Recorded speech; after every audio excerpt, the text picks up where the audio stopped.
Hi friends, ఎలా ఉన్నారు? అత్త కోడళ్ళ హోమ్ కిచెన్స్లో నేను మీ త్రివేణిని. ఈరోజు మన కిచెన్లో రొయ్యల మసాలా కర్రీ ఎలా తయారు చేసుకోవాలో నేనైతే మీకు చూపించబోతున్నానండి. మరి ఈ రొయ్యల మసాలా కర్రీ అనేది ఈ విధంగా చేసుకుంటే ఎంతో టేస్టీగా, చాలా రుచిగా ఉంటుంది.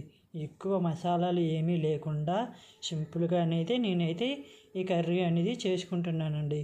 అయితే ఈ కర్రీని అయితే ఎలా తయారు చేసుకోవాలో చూసేద్దామా?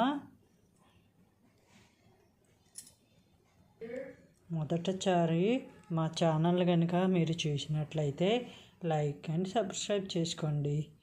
వీడియోలోకి వెళ్ళిపోదామా?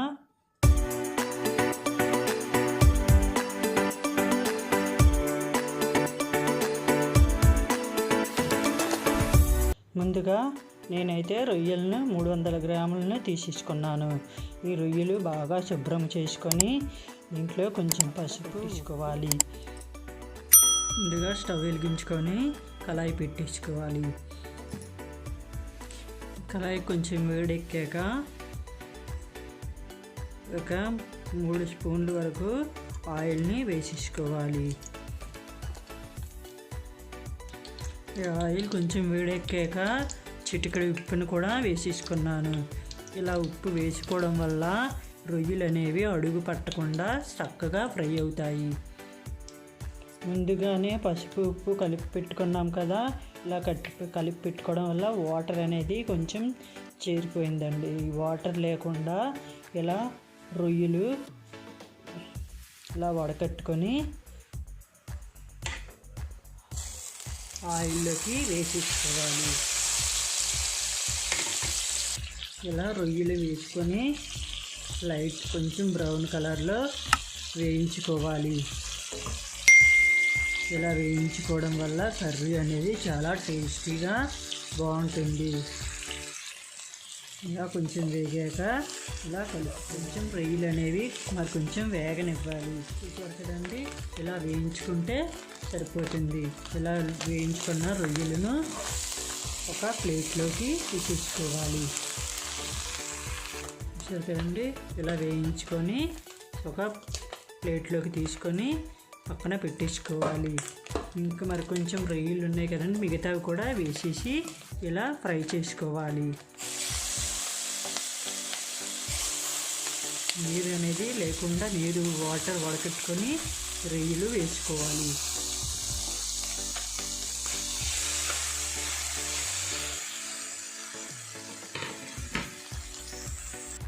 చూసారు కదండి, రొయ్యలన్నిటినీ ఇలా వేపించుకొని పక్కన పెట్టేసుకోవాలి.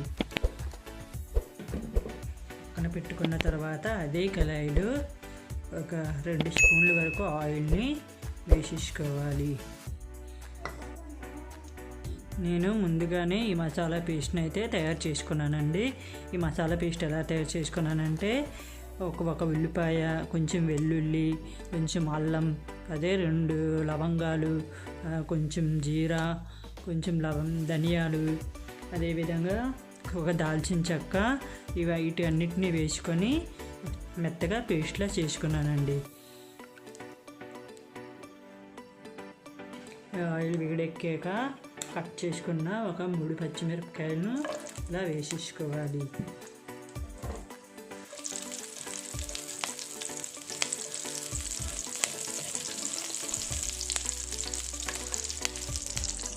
అదేవిధంగా కట్ చేసుకున్న ఉల్లిపాయ ముక్కలను కూడా వేసేసుకోవాలి. వేసుకున్న తర్వాత ఇలా కలుపుకోవాలి.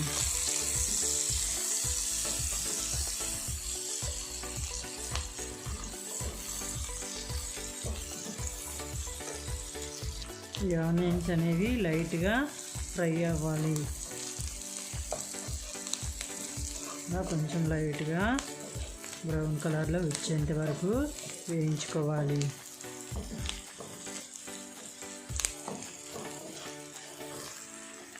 ఈ ఆనియన్స్ ఇలా ఫ్రై అయ్యాక ముందుగా తయారు చేసుకున్న ఈ మసాలా పేస్ట్ని కూడా వేసేసుకోవాలి.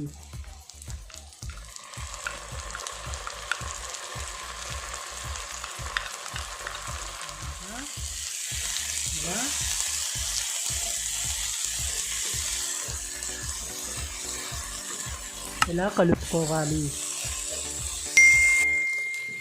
ఈ మసాలా అనేది కొంచెం పచ్చివాసన పోయేంత వరకు వేయించుకోవాలి.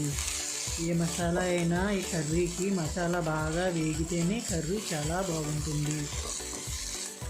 ఇలా కొంచెం వేగాక 1 టీ స్పూన్ వరకు పసుపు, అలాగే 1 స్పూన్ వరకు కారం కూడా వేసుకోవాలి. అలాగే రుచికి సరిపడా సాల్ట్ని కూడా వేసుకోవాలి. ఇలా అన్నిటికీ మొత్తం పట్టేటట్లు ఇలా కలుపుకోవాలి. ఇలా కలుపుకున్నాక మరి కొంచెం వేగనివ్వాలి. ఈ ఉప్పు, పసుపు, కారం ఇలా వేగితే కర్రీ అనేది అంతా వేగాక కట్ చేసుకున్న ఈ టమాటా తీసుకొని ఇలా వేసేసుకోవాలి. చిన్న ముక్కలుగా కట్ చేసుకొని వేసేసుకోవాలి. టమాటా వేగాక మరొకసారి ఇలా కలుపుకోవాలి. ఈ టమాటా కొంచెం మెత్తబడే వరకు లో ఫ్లేమ్లో మూత పెట్టుకొని వేయించుకోవాలి. మెత్తబడే వరకు కొంచెం వేయించుకోవాలి. ఇలా మూత పెట్టుకొని లో ఫ్లేమ్లో వేయించుకోవాలి. ఇప్పుడు మూత తీసుకొని టమాటా వేగిందో లేదో చూద్దాం. చూశారు కదండి, టమాటా చక్కగా వేగిపోయిందండి. చక్కగా బాగా వేగిపోయిందండి. మసాలా అనేది చాలా చక్కటి వాసన అనేది వస్తుందండి. ఇలా మరి కొంచెం కలుపుకొని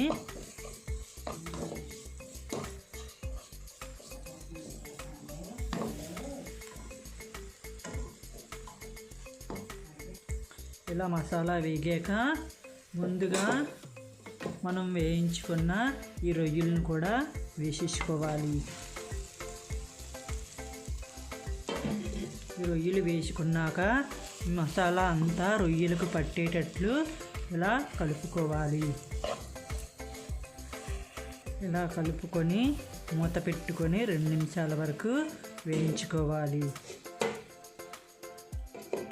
అలా వేయించుకోవడం వల్ల కర్రీ అనేది చాలా బాగుంటుంది. నేను మసాలా 1 టీ స్పూన్ వరకు పంచదారని వేసుకున్నాను. ఈ పంచదార ఇలా వేసుకోవడం వల్ల కర్రీ అనేది ఇంకొంచెం టేస్టీగా, చాలా రుచిగా, చాలా టేస్టీగా ఉంటుంది. ఇలా చేసుకున్నానండి. మీరు ఎలా చేసుకుంటారో మాకు కామెంట్లో పెట్టండి. ఇలా చేసుకున్నాను. ఇలా వేసుకున్నాక మరి కొంచెం మూత పెట్టుకొని 2 నిమిషాల పాటు వేయించుకోవాలి. మీకు షుగర్ కానీ ఇవి నచ్చకపోతే మీరు వేసుకునే అవసరం లేదు. ఇలా వేగాక కొంచెం వాటర్ని తీసుకోవాలి. కొంచెం వాటర్ అనేది వేసుకోవాలి. మరి ఎక్కువ వాటర్ వేసుకుంటేనే బాగుంటుంది. ఎందుకంటే మనం ఈ రొయ్యలు అనేవి ముందుగా వేయించుకున్నాం కదా, అందుకని కొంచెం వాటర్ని వేసేసుకోవాలి. కర్రీకి ఎంత కావాలో అంత వాటర్ని వేసేసుకోవాలి. వేసుకొని ఇలా కలుపుకోవాలి. ఇలా కలుపుకొని మూత పెట్టుకొని మిడిల్ ఫ్లేమ్లో ఒక 2 నిమిషాల పాటు ఉడికించుకోవాలి. ముందుగా సాల్ట్ వేసుకున్నాము కదా, చెక్ చేసుకొని మరి కొంచెం సాల్ట్ని కూడా వేసుకోవాలి. అలాగే 1/2 స్పూన్ వరకు గరం మసాలాను కూడా వేసేసుకోవాలి. ఇలా వేసుకొని మెల్లిగా ఇలా కలుపుకోవాలి. చూశారు కదండి, గ్రేవీ ఎంత చక్కగా చిక్కగా అయిపోయిందో. కర్రీ అయితే చూస్తుంటేనే నాకు నోరు ఊరిపోతుందండి. చాలా టేస్టీగా కూడా ఉంటుంది. ఖచ్చితంగా నేను చెప్పినట్టు ఈ విధంగా ట్రై చేయండి, మీకు కూడా నచ్చుతుంది. పైనగా కొత్తిమీరను కూడా ఇలా వేసేసుకొని మరోసారి ఇలా కలుపుకొని